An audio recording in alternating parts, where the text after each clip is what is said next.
Mountain, Island, Lightning Bolt, Spell Pierce, Switchblade, Stab Wound, Red Mage, Blue Mage. Wow, I just lost my brain. It's one of those days. I was like making sure everything is like, we can hear you. So can you speak? Yes, hello?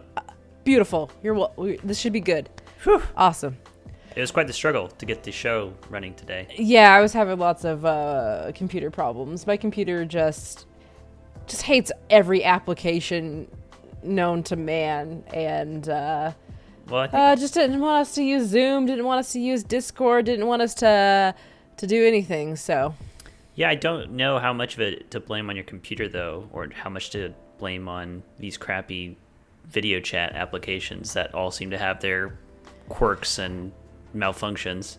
Right. Well, we're not here to talk about my problems with computers. We're here to talk about my problems with Magic, as usual. Magic the Gathering in particular. Take it away, Kenny. You're the true host of this show. Hey, yo, it's us. We've got Hunter Rose in the chat commenting on our pre-show banter. Oh, yeah. That was... Yeah. Whoops. So, podcast people, you're missing out on the banter. Get in here. Yeah, where I just try to be clever, and I just can't. I think it works for you, though. Because the thing is, like, when you said, like a flame and all its flameness, there's nothing to say back to that. That's the end of the discussion right there. So please do join us in the chat, twitch.tv/geekspective, Tuesdays at 7 Eastern, which is when we're recording this right now. Yes. We are here to talk about something pretty exciting as far as Magic the Gathering goes, and that is actually playing Magic the Gathering. Oh, yeah. We've played some Magic, or at least done some magical things, and we need to catch up. All right. That's my cue to do this. In the Magic catch-up storm. We're playing Magic. Oh my god. I love these intros and outros so much. I'm glad you do. Segment music. They're really fun. I like being the DJ who gets to like prepare. I just see a soundboard that goes pam pam pam pam pam pam fart fart fart. That's the next thing I need to get. Yeah, that's the next stage of evolution of your setup and our setup. Yes. Okay, so we've got Magic to discuss, and you have actually been playing some Magic. I guess it's been like, okay, so here's the thing. I get obsessive about one thing really hard for a long time, and then I just drop it cold and move on to another thing really hard. I still love the thing, and I will go back to the thing, but right now my love is miniatures. Mm-hmm. And I'm getting into Warhammer. So I haven't really picked up Magic in a while, but about 3 weeks ago, how does time work in this new world? 3 weeks or so ago, Brandon picked up Jumpstart stuff and had been wanting to play it. He had it for like 3 weeks before I said, okay, let's play. We sat down and we played it for a little bit, and I really like the format. Of course I would, because it's chaotic. You roll a die and you pick from one half of a deck to choose, and I don't even remember what I got. I can't remember. Maybe I got pictures. Is it essentially like you get two random packs that you just shuffle together and that's your deck? Yeah, they're predetermined, so they already have all of your lands in it, all of everything that you need, and it's just like basically taking two themes and or not necessarily two colors. It could be, you could end up getting a mono color, right? But basically, it's like there's 20 mini halves of it. There's 20 halves of a deck, and they can be like there's goblins. I think there was like cats. There was like dogs. There's just all sorts of themed ones. Angels, and you roll a die, or at least this is how this is how you do it. This is how I played it. You roll a die, you go down the list, you pick one out in the list, roll a die, get another one, and then that's your deck. And I like mini masters. Very similar. So of course I'm gonna like something like this. Especially where this is a little bit more tailored, like a booster pack with, however many of each land is not really tailor-made to be a functional deck. No. But the reason I like it is because of the chaotic nature of it, where it's like, I like just being said, here, try with this. And it's been fun. I need to play it more, and I should play it more. Like I said, I'm trying to paint squigs over here.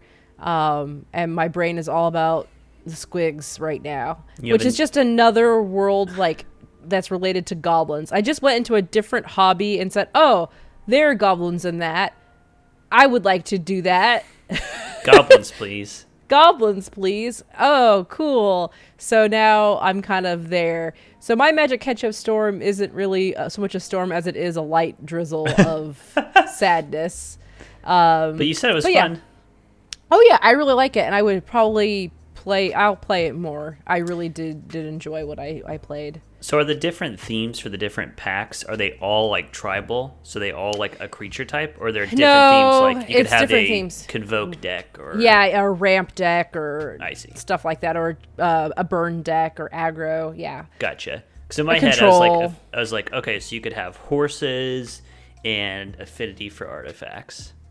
Yeah, you could. Not those in particular, but... But yeah, you would definitely... That would be fun. Like horses with like, tanks. I don't know, like, what's an artifact? A sword? Horses with swords! Sword horse! Swordhorse.com. Why? That's my thing. You don't take my thing. Sword horse. I wonder if that's a website that exists. Look it up! Swordhorse.com. If it's not, buy it now. No, the listeners. Oh, well, it's too late at this point. I'm going to have bought it.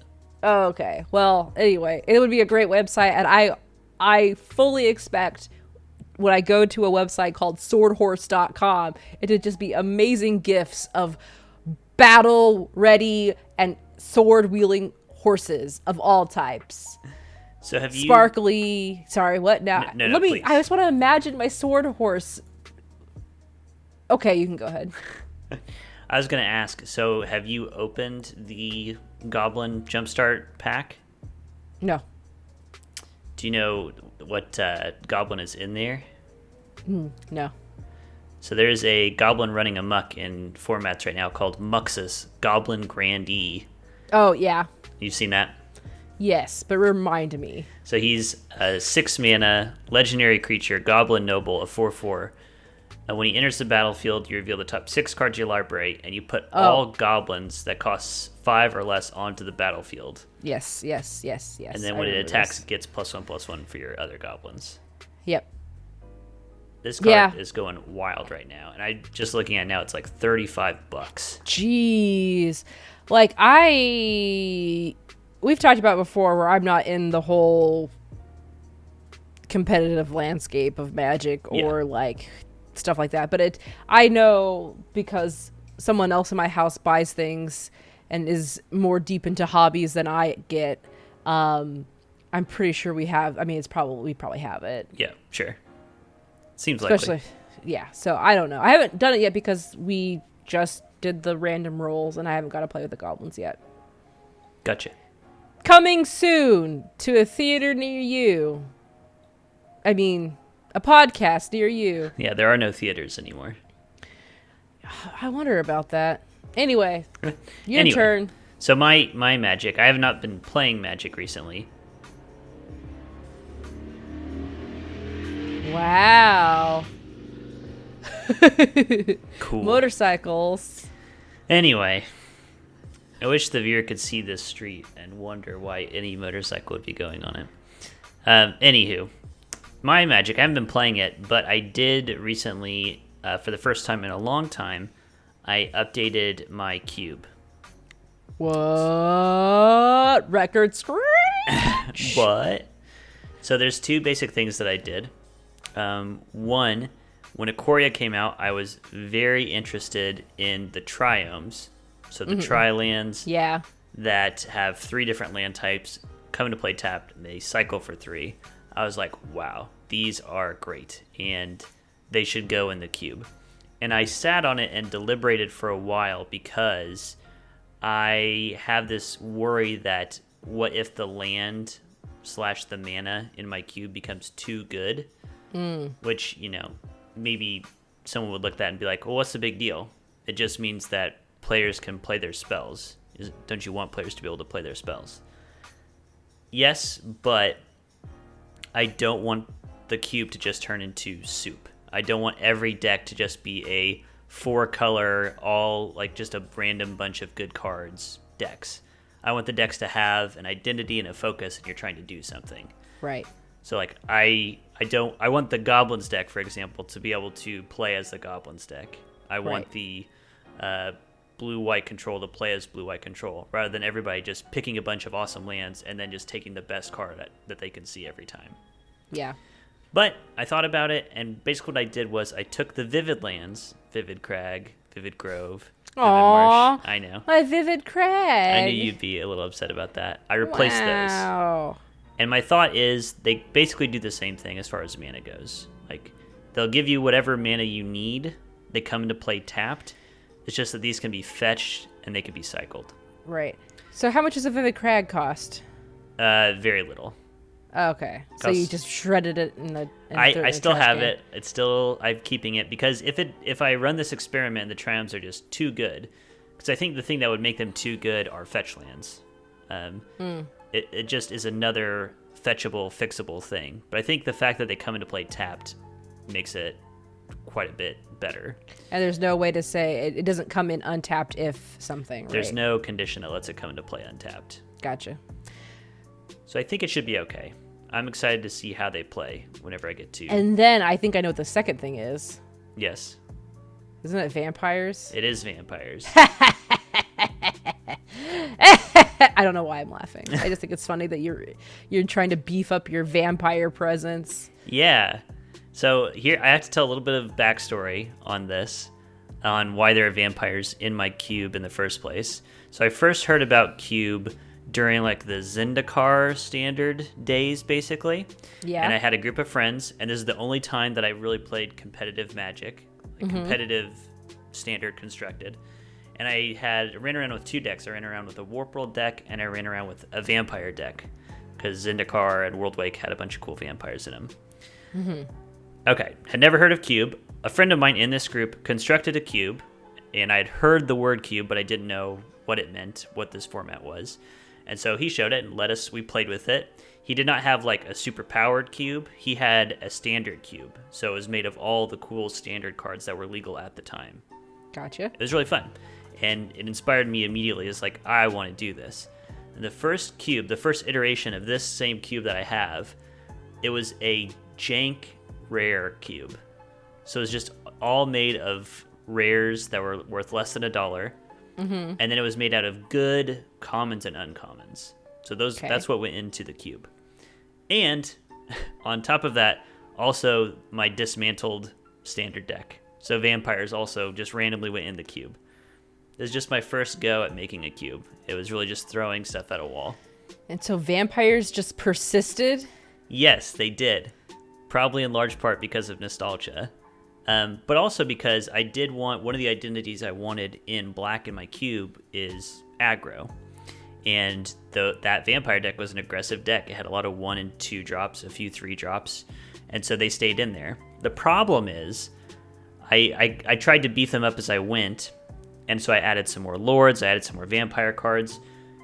It was just a huge, huge trap in my cube. Because someone would be drafting. You'd see, oh, captivating vampire. 3 mana gives all my vampires +1/+1, and if I tap 5 vampires, I can take control of a creature. And your cube has like one other desiccated vampire in the bottom of the box. There's definitely not enough vampires to make that dream a reality, and it's been bothering me for a long time. Sorry, I'm just imagining this. This vampire, this one other vampire at the bottom of the cube just like curled up. Baby, pick me. Well, that's the problem. Either way you have issues. Either it just doesn't get picked, in which case why is it in the cube? Right. Or I would have, new players, new people that I was introducing to Magic or had never played cube before.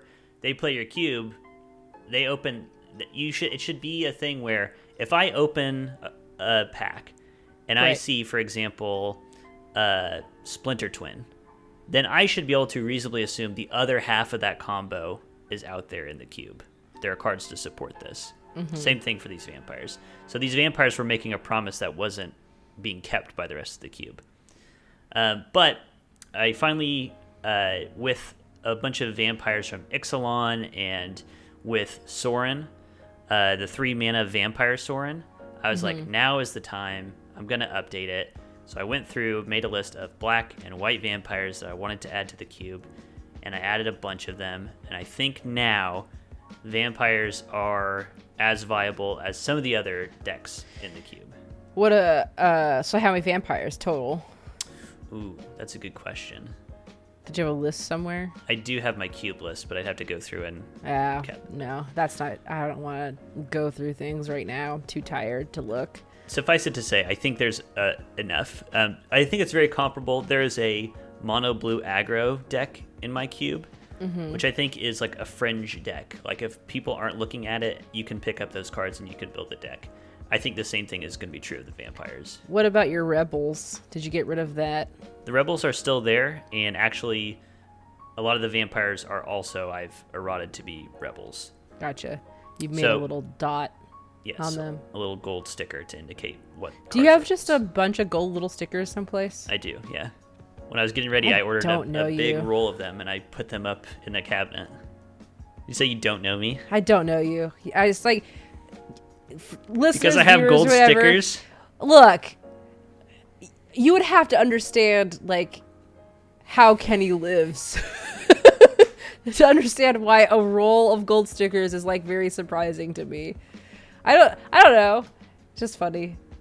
Actually, it shouldn't surprise me because if you have your cube, you would buy all the things you would ever need until the time would pass and fail us all. That's right. There is inside the actual cube itself, are full packs of extra sleeves and inner sleeves in there, ready to go. See, like my life is way too cluttered for stuff. So, I'm looking at all my junk. There's just like, what is this? This is just all just sitting here, just all this crap, just random ass shit. There's just, I don't know. Anyway, I don't know what I'm doing. And then actually, I decided to make one last change that you'll be happy about. I'm adding in Hazaret the Fervent. I don't know who that is. That is the red god from Amonkhet. Okay. Very aggressive card. And I'm adding in Chandra Torch of Defiance. Okay, cool. So, I'm beefing up the red. I've got no hatred for red in my cube. He just puts them in there so that he can beat them and then feel good about himself. Or that I can take them and beat you at your own game. I don't like it. Whatever. Okay, cool. Well, whenever we get to play cube with each other ever again, if we ever get to hang out in person again, well, I'll have to see how it goes. Yeah, so stay tuned. Episode 315. 16, yeah, when we actually get to play Magic again in person. This is depressing. Yeah, let's move on. Let us. It's time for something else, right? It's time to pick a card. Okay. Pick a card. You son of a bitch. Yeah. All right. Time for me to switch over the thing. Yep. All right. What did we do this time? So this topic was your idea originally, or at least geez. you provided the inspiration because so many bannings have been going on. Oh yes. You were like, yes. Let's do top 3 banned cards. Right. So the rules of the game are, again, this is open to our interpretation, but I took it as, what are your favorite cards that have been banned at some point in Magic? Yeah, I also was like, I went through that list and I realized maybe I didn't pick things that were actually truly banned. Maybe I actually put things that were restricted because I was just looking through the list and I was just clicking things. So I can't remember, and I can't remember what formats things were banned in, but they are all over the board. So since it's mine, you get to go first? I get to go first, yeah. So my third place. This guy. It's Orcish Oriflamme, which is 3 in a red. It's an enchantment. Attacking creatures you control get +1/+0. Why was this banned? Exactly. That's why I picked this one. This card was banned at one point in time. Why? So this card, it was it was banned January 25th, 1995. This is an alpha card, and it was part of the first DCI banning list, the very first one. So this card actually has a really interesting story because in alpha, it had a misprint that got the mana cost wrong. Oh. And on the misprint, it said 1 in a red, so it cut the mana cost in half. Now, 1 in a red, attacking creatures get +1/+0. In modern day, still wouldn't be that great, but you have to keep in mind in alpha, when the number of cards that you have to play with is so small, that's actually really big. Right. And that could push an aggressive deck way over the top. Right, sure. Go ahead. It's just funny to me. I was like, that's not like that's not that great. Like, I can't see how this could be exploited or like. I know. I picked this one. This one represents to me because there are a number of banned cards that you look at and you're like, what? This is like the most emblematic. Like, this was banned. Right. Okay. I did not add notes. That's to fine. my cards. And also, I don't remember anything that I picked. That's okay. It's been a week. So it's going to be a surprise for everybody. I chose Goblin Recruiter. Okay. 1 in a red, Goblin. When Goblin Recruiter comes into play, search your library for any number of Goblin cards you choose. Reveal those cards and shuffle your library and put them on top of it in any order you choose. Next. So, obviously, I like this. It's just a really good get my goblins card. Yeah. Get my goblins where I want them card. Now, I don't know why it was banned, except other than, or what format it's in, because I didn't put notes. So this was banned in Extended. So Extended was a format. It was still around when you were playing Lorwyn. Yeah. It was Modern before there was a Modern. It basically looked at Standard and then like the previous Standard as well. And it was just one big format like that. Yeah, so in that Extended format, also banned was Grim Monolith, which is a huge mana artifact, Tinker, which is insane, Hermit Druid, Ancient Tomb, and Oath of Druids. This card definitely stands out to me as being the weakest of this bunch, but still. Yeah. I mean, I just think of when tribes became bigger of a thing, it's like, this is amazing. And basically what I picked was just cards I would want to play. Yeah, essentially. Totally. And so Goblin Recruiter is one of those where I just want to play it. Yeah. I like it. So I think that's it. Really the cool end. Too. The end. Yes. Thanks, Scott Kirschner. All right. My Your second turn? pick. Yeah. Oh, hey, I know you. Dark Steel. Yeah, my number 2 pick, Darksteel Citadel. An artifact land. It is indestructible, and it adds 1 colorless mana to your mana pool. It's not banned in Commander. That's correct. But what's it banned in? So it was banned in original Mirrodin block. So it was banned out of Standard. And I think it was banned out of block as well. Okay.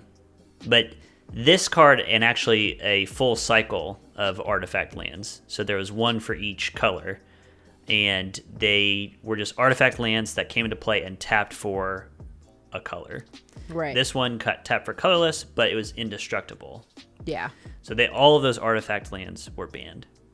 And the reason that they were banned is because Mirrodin block was the block that had affinity for artifacts. Right. So cards were cheaper if they had affinity for artifacts for each artifact you controlled. Yeah, and then you had these lands that were artifact lands. Right. So you have lands that are essentially tapping for 2 mana. Yeah. Which you can't have 6 lands in Standard that tap for 2 mana. I do like, though, the other Dark Steel stuff is all indestructible, so I like that running consistent through. So it makes sense they would want to make a land that's... That is Darksteel.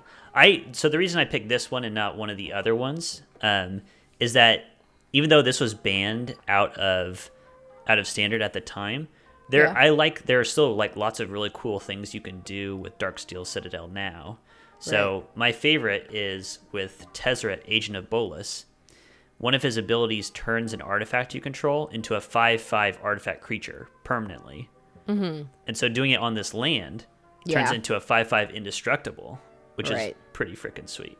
Yeah, that's cool. So even though this card got banned for the sins of artifact lands, I still think it's a cool card. It's in my it was in my Duretti deck. That makes sense. All right, number 2. I don't remember. Let's see what I picked. Oh, right. Punishing Fire. I remember why this One in a red instant. I don't, so you're going to have to tell me. Again, I was just picking cards that were banned that I would want to have. Punishing Fire deals 2 damage to target creature or player. Whenever an opponent gains life, you may pay 1 red mana. If you do, return Punishing Fire from your graveyard to your hand. And I was just like, I could see some ridiculous chains happening with this. Yes. Where it's just like, whoop, we just got burn happening in a cycle. Yep. So it was actually banned because of one of these inherent combos. So there is a land called Grove of the Burn Willows, I believe. Okay. It's a red-green land. When you tap it, it taps for red or green, but an opponent gains 1 life when you do it. Something to that effect. And so you could like kill creatures with this, tap for the land, that gives you the mana, and you get this back and you can play it again. Yes. So it's just kind of a disgusting combo. And there were other disgusting combos with this card. Right. And that's why I was like, Yeah. I would play this card. Yeah. You can see the potential there. Yeah, I could definitely see the potential. I don't have the expansive knowledge of cards, but if I wanted to take the time to sit down and build something, I would be slow at it, but I would eventually find something to do. I think having that sense of like looking at a card and realizing there's something broken about this, that's like the important skill to have. Like then going and finding the card that it's broken with, that's, Yeah, well, it's just like anytime you see something, whenever X happens, you may do this. I'm like, how can I make X happen as many times as possible so I can do this? And like there's going to be something to do, whether I do it or another opponent does it, that I can trigger some sort of chain reaction that's going to make this go like this until I run out of mana. Yep. And there's also things where it's like, God, if you had the runaway steamkin storm, what is it called? Steamkin? Yes, Steamkin. Where you just like I think it's you play a red spell, you add a counter to it for every time, I think. And then as soon as you do that, you can expend those counters and you get like 3 red mana. So it's like you could have all this floating mana. Right. Runaway Steamkin, yeah. 2 mana 1/1 when you cast a red spell. If it has fewer than 3 1/1 counters, you put a 1/1 on it. Remove 3 and you get 3 mana. Yeah. So could you see like a deck with like that kind of shit where you have the ability to make, and then you're basically doing Punishing Fire, which is an instant red spell. You put another thing on it, you bounce it back, and then you just keep with your mana just like rotating through. You could always have mana to pay to bring it back in. So there you go. Yeah. It's gross. Boom! I used my brain. Yeah. Anyway. All right. It's my number 1 pick. Yes, your number 1. Let me get there. And we're there. It's a red card. Huh. What's up with that? It is World Gorger Dragon. This is 3 red for a Nightmare Dragon. A 7/7 flying trample. So big boy. When it enters the battlefield, you exile all other permanents you control, including lands. So when it comes into play, you lose all your other permanents. They go away. And when it leaves the battlefield, all your exiled cards come back into play under your control. So it's a World Gorger. It comes in, it eats the whole world, and when it gets slain, it all comes spilling out of its guts. Right. So I picked this simply for being what I consider to be the sweetest of all the banned cards. I think it's just really cool. Okay. And this is another one where I think if you're attuned to what can be broken, you can look at this and think, there's something busted here. Right. Think about like you're moving all permanents off the battlefield and putting them back on the battlefield. Oh, yeah. So how do you break that? Right. All those enter battlefield effects. Exactly. Yeah. Exactly. So it was actually banned in Legacy in 2004, and it was unbanned eventually in 2015. The combo is with Animate Dead. So we've talked about Animate Dead before. Yeah. That's that horribly worded enchantment. Yeah. That enchants something in the graveyard, and then it comes into play and it changes to enchant it on the battlefield. Yeah. Blah, blah, blah. So basically the way that works is it enchants it, it comes into play, and when World Gorger comes into play, it exiles all permanents you own, including Animate Dead. So Animate Dead pops off as well, gets exiled. When you lose control of Animate Dead, the creature dies. So it goes to your graveyard, all your stuff instantly comes back. So if you can get World Gorger in your graveyard for 2 mana, you can blink your entire board. Which is pretty inventive. But Yeah. that's not why I picked it. I picked it just because I think it's just a really sweet card. Yeah. Wow, that broke my brain. That's a little bit too high concept for me. That's why that Animate Dead, we were talking about just how convoluted it is. Because Well, it's just like broken code, right? It's like a bug in the system. It like is, you're just yeah. exploiting a bug. You're exploiting how the stack works, essentially. It's like a speed running Magic the Gathering. That's what some of the most broken combos do, you know? Yeah. Exploit the game rules. Yeah. All right. My first place. I think it's actually, I know what this one is because it's just recent. Uh-huh. Yes, I love Fires of Invention Of course. a lot. It's at first, you know, it's like when you're like, I feel like I'm in that in-between stage of magic Josh? learning. Yeah, I see Evil Deanna just like, fuck fires. I don't know how to like exploit this. Like I haven't figured that out yet. For me, it's just when I was playing the challenger deck I have that has Runaway Steamkin and Rekindling Phoenix, I think. Fires of Invention is in it as well. And it's just so good. It's like I get my hand down to almost nothing. I cast Fires of Invention and then I just go from there. And it's like, I don't even care. I don't want a hand. I just want to be able to just keep casting spells for, so basically Fires of Invention is 3 and a red. It's an enchantment. It was recently banned in this last set of bannings. You can cast spells only during your turn, and you can cast no more than 2 spells each turn. You may cast spells with converted mana costs less than or equal to the number of lands you control without paying their mana costs. So, It effectively doubles your mana. yeah. Which is what in the Challenger deck, even though you can't cast more than 2 spells each turn, it's still like free, you know. Right. And I have all my mana up. I don't know the exploit though, but I just like playing with this card. So what's the deal with this card? There's a number of things that you can do. So you can, for example, as you were saying, spell, your lands are up. And if you have an instant, you can then cast an instant on their turn. And so you've gotten basically triple the mana. It says you can cast spells only during your turn. Oh, sorry. Maybe Josh could explain this better than we could about like why this was such a pain. Like I see the potential in it in the same way that you're looking at it as like, here's your mana, you get it again a second time. Yeah, I don't know. Anyway, I like playing with this card. There's another card too where it's like you can't have a certain amount of card. Like I can't remember what it is. It's in the Challenger deck. I have to go find it. This is me picking this card a week ago and not remembering exactly what I did or bringing my research to the table. But I know you also liked a very similar enchantment was Experimental Frenzy. That's it. Which was 3 and a red for an enchantment. You can look at the top card of your library anytime. You can play that card. You can't cast cards from your hand. That's one I like too. And then you can pay 3 and a red to destroy Experimental Frenzy. Right. Josh is saying pretty much turn 4 and 5 you can play in-game cards. Oh, yeah. Gotcha. Just play out a combo that would normally take multiple turns to set up. Yeah.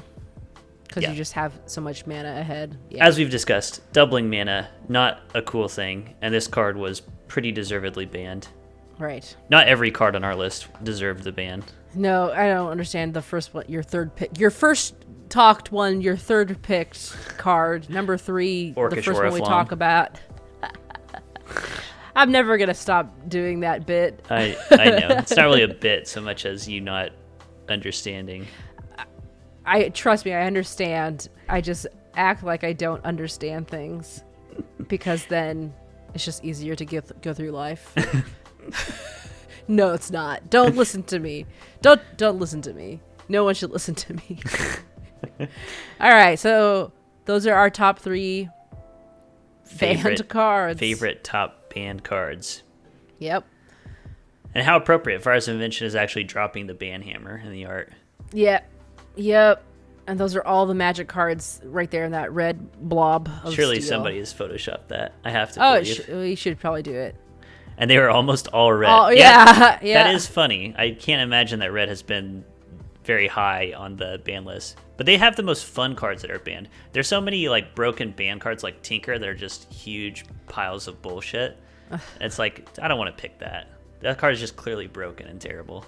Yeah, I just picked cards I would want to play. Right. Because I would have fun doing it. And they were right. all mine were red. Well, and you like Fires of Invention because it's like I get to play 2 burn spells every turn. Boom, boom, guaranteed. Yeah, for sure. Yeah. Okay. We'll go ahead and wrap up there, I think. Okay. This has been Red Mage, Blue Mage. We're at Red Blue MTG on Twitter. You can watch us stream the recording of the podcast like we just did for all of you fine people. Twitch.tv/Geekspective, 7 p.m. Eastern. You can find me, Kenny, at Wolfmere on Twitter. And you can find me, Amber, at Rocket Orca on Twitter. And did you say what day that we stream on? Tuesdays, 7 Okay. Eastern. I was listening 100%. I don't know if I did or not, to be honest. Don't make me scared. I don't know. And you can find all of our great podcasts on geekspective.com. Because I have some. Evil DM Josh has some. Everybody's got a podcast. So check it out. Until next time, I'll be representing Counterspell. And I go to swordhorse.com. That's it. I got a sword horse. God, that was a really bad ending for me. I gotta go. Bye. Bye.